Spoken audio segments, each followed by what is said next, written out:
best way to really identify an ideal target market that you want to go after is to look at a framework called the PVP framework, which basically stands for personal fulfillment, value to market, and profitability. So let me break down each one of those for you now. The first P is personal fulfillment, and this is essentially just how much do you enjoy working with this type of market.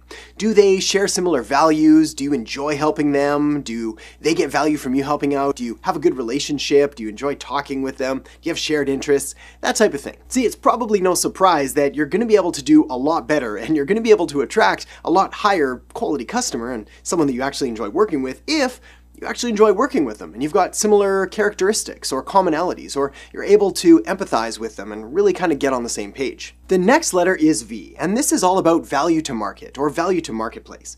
Basically, is the product or the service or the offer that you're putting out there of a high perceived value to the customer that you're trying to serve.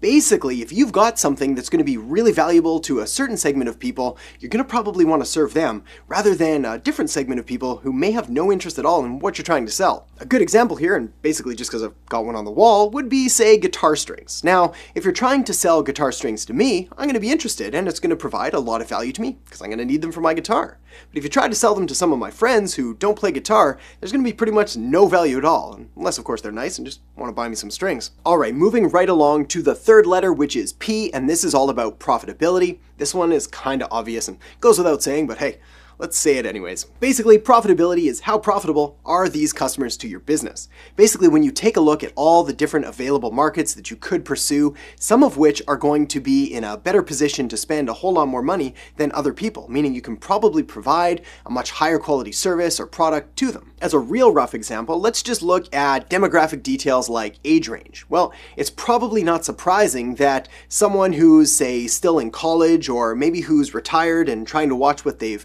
trying to spend and trying to save, and basically on two complete opposite ends of the spectrum, they might have less discretionary or disposable income than, say, someone right in the middle of the spectrum who's in their prime working years and making income and actively out in the workforce. Doesn't mean that you don't go after students or retirees, it just means that of those subsets, if we're looking at things strictly demographically, it's pretty obvious to see which subset is going to have, in general, more money to spend.